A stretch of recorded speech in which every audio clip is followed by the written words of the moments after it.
Malam pengantin dua sahabat 7. Lebih tampan Faiz coy, daripada si itu tuh. Gelak tawa mereka terdengar lirih, dulu Bima sangat serasi dengan temannya Salsa tapi sekarang tidak lagi. Kalah rupa.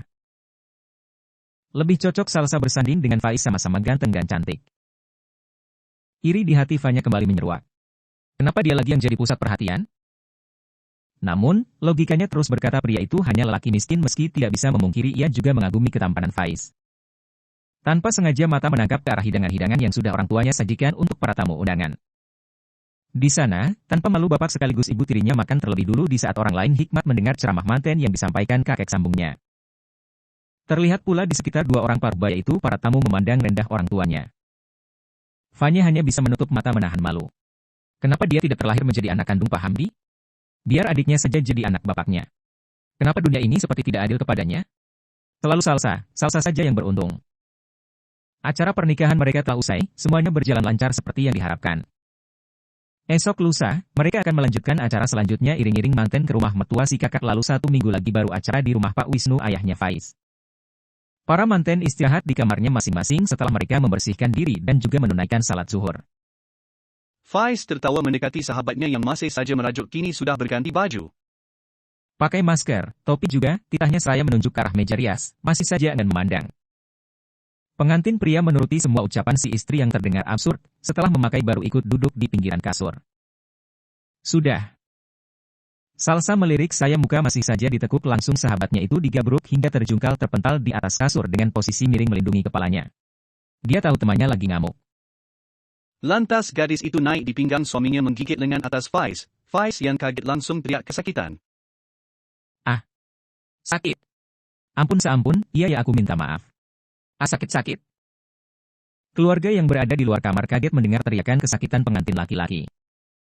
Semua mata saling tatap tidak percaya akan mendengar sedini ini bahkan anak tertua Pak Hamdi dibuat tersedak saat menikmati es buah buatan para rewang. Ganas banget, si Salsa, pemen salah satu keluarga Pak Hamdi membuat Aris semakin batuk-batuk dibuatnya. Parah ini Salsa mencoreng nama keluarga, gerutu Aris kesal.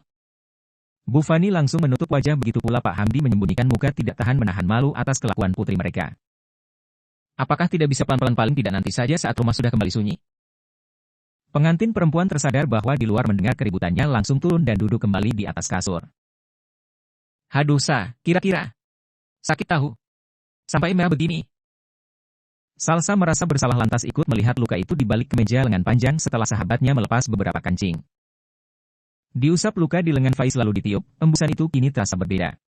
Faiz menatap sahabatnya dengan tatapan tak biasa. Maaf, pinta Salsa seraya memperlihatkan barisan gigi yang tertata rapi. Kemudian, menggandeng teman karibnya itu keluar kamar tapi Faiz menarik kembali tangannya hendak membenarkan kancing yang masih terbuka, sebentar. Salsa membantu membetulkan kemeja, pandangan Faiz langsung beralih ke arah Salsa dengan bibir tersenyum mentah. Dibiarkan tangan sahabatnya sibuk sendiri bergelia di dada, ingin menikmati momen aneh ini lebih lama. Tarikan Salsa membuarkan lamunan kesenangan sesaat, dia masih ingin posisi seperti ini. Mereka berdua bergabung dengan keluarga lain di depan televisi yang sedang bercengkerama. Aris tertawa melihat penampilan iparnya kembali memakai masker di cuaca yang panas ini. Masih saja pakai masker. Faiz menunjuk tersangkanya dengan dagu memberitahu ini semua ulah adik Aris sendiri. Mertuanya tersenyum menanggapi kelakuan anak perawan beliau tapi beliau memaklumi. Jangankan putrinya beliau saja dibuatnya syok. Enak, putri salju ini buatan siapa? Puji Salsa seraya menyuapi Faiz meminta untuk ikut mencoba. Faiz menyambut baik suapan itu dengan menurunkan masker ke dagu, ia mangut-mangut ikut mengakui putri salju tersebut benaran enak. Pengantin pria lain melirik sekilas keromantisan yang tanpa disengaja dilakukan membuat hatinya terbakar cemburu. Dari dulu ini yang tidak disukai hingga ia memilih jalan yang salah hingga terperangkap dalam hubungan tidak sehat. Kedekatan mantannya dengan sahabat menurutnya terlalu berlebih. Fanya masnya ayo diajak makan. Tunggu.